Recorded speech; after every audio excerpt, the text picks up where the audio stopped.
Live on the Freddy Cain Show. Welcome back to the Freddy Cain Show. We here kicking off the season now, 2018 Dallas Cowboys. It's about ready to get rumble. And who do we got? My man looking like he belongs on Wall Street.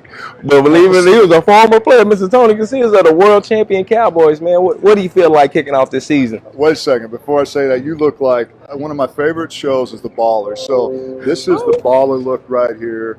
I mean, you pull this look off better than LeBron. I mean, the short look, but the shoes, you got style. I appreciate it, my No good problem. man. Listen, I appreciate the cosign. Hey, no problem. As far as the season get ready to kick off, look, as a former player, this luncheon used to be as a catalyst to, the season getting ready to start. One more preseason game, get through that, but it's all geared towards the opening game. And I'm excited about it. I think the Cowboys got a chance to do a lot of really good things. And one thing about it, it's beginning of a new season. So you're just expectations. You got to raise the bar and just hopefully everything works out. Well, I tell you, I see a lot of people that's kind of a little, there's no Dez, there's no Witten, and then preseason, and preseason don't count, but a lot of people putting a lot in preseason. I mean, what kind of feeling are you getting about what's going on here without the leaders from last year and years prior?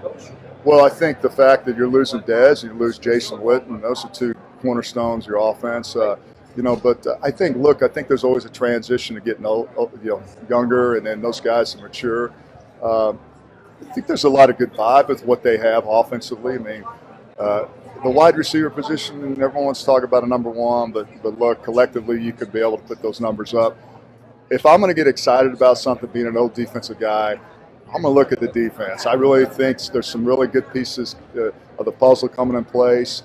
And I think you got to be optimistic of that, but it really doesn't offer not. I mean, you see teams that go 4-0 during the preseason. Right. Look at the Cleveland Browns. So I think I'm very optimistic about it. I think this is all about just getting ready for it to be live ammunition. Well, listen, you're part of the championship team. What can we have a record here? Can we have a record, or is it a championship team like you got? Because I'm sure you know what one looks like. Well, I think you have Dak, which is a franchise, a great dude. You have the quarterback, running back that's just a tremendous player. Again, the wide receiver. But I think everything's starting to come in place. I mean, you got to build from the ground up, and I think they've done things on both sides of it. I think defensively, we always talk about that's always a narrative going to this. If their defense is going to be good, Mm-hmm. so maybe that'll be part of this whole thing blowing up and being able to go on into the postseason play. I mean, that's a long way away, but hey, that's the goal. Postseason? You think they're gonna make it? Well, I'm not really necessarily predicting that, but I'm saying that's what your whole goal is starting the regular season. It's the old cliche: take one game at a time. Here it's you just gotta. And the schedule's brutal. I mean, they got a tough schedule this year. Yeah. What's your heart of hearts? You talking about record-wise? Yeah, I mean, it's the beginning of the season, but go on, throw a number out there. You know what? I said 9-7, maybe 10-6. I mean, that's with the schedule that they have, and they go 10-6. I think they're going to the playoffs.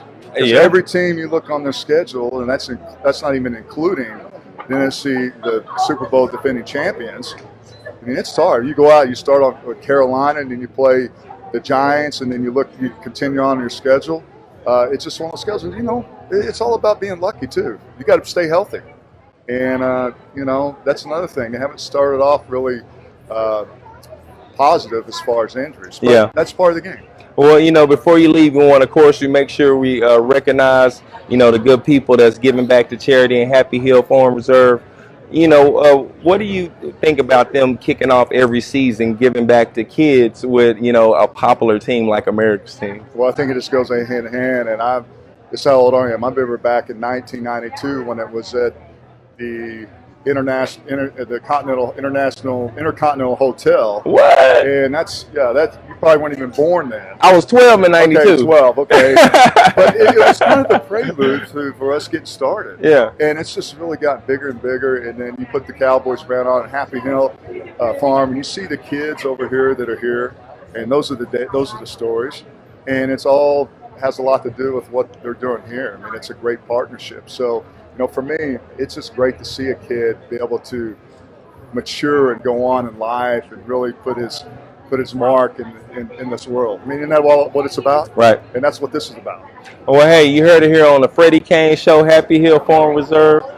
We got a lot of play. Oh yeah, you got a lot of players here. Oh me, man. Look, you got.